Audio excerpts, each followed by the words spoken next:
Voici un secret jalousement gardé par tous ceux qui ont atteint la liberté financière. Il s'agit très bien de l'épargne. Pour atteindre la liberté financière, vous n'avez pas le choix que de développer une grande capacité à épargner. Et la loi de l'épargne en éducation financière dit ceci, que la liberté financière vient à toute personne qui développe la capacité à épargner une partie de son salaire ou de tout ce qu'il gagne au fait durant toute sa vie. Donc, si vous n'épargnez pas, ne pensez même pas à atteindre la liberté financière. Donc, je voudrais te dire que l'une des choses les plus intelligentes que tu puisses faire durant toute ton existence, c'est de développer une grande capacité à épargner, à toujours mettre quelque chose de côté, que ce soit sur tes revenus ou encore sur ton salaire, que tu sois salarié ou que tu sois, peu importe ce que tu fais, mais il faut que tu arrives à garder quelque chose.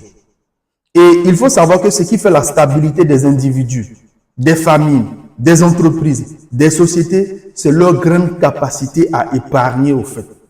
Plusieurs personnes de façon naïve pensent que oui, je vais toujours dépenser ce que je gagne et qu'un jour je vais avoir une grosse somme qui va me permettre tout de suite de passer à la liberté financière. Non, c'est archi faux. C'est progressivement, chaque fois on met quelque chose de côté, chaque fois on met quelque chose de côté.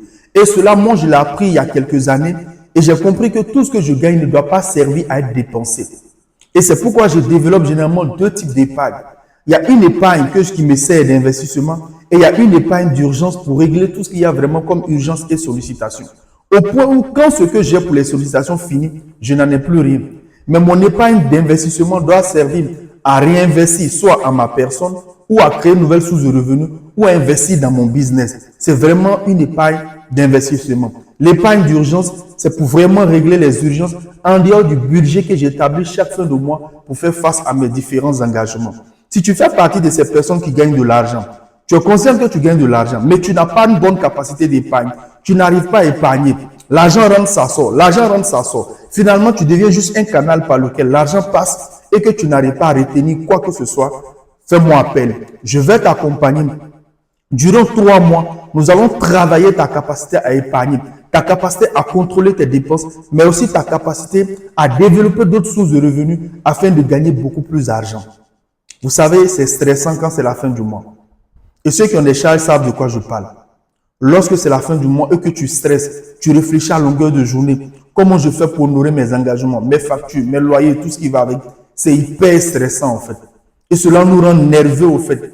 On devient quelqu'un qui est difficile d'accès. On a toujours la mine serrée parce qu'on veut honorer nos engagements. Les hommes savent de quoi je parle. Les femmes savent de quoi je parle. En tout cas, pour toute personne qui a des engagements, qui a des responsabilités, c'est exactement de quoi je parle. Mais il faut que tu quittes ce temps de stress. Il faut que tu évites de stresser pour des choses inutiles. Parce que ce que je viens de te dire, c'est un secret qui est jalousement gardé par toutes les personnes qui ont atteint la liberté financière. Merci et à très bientôt.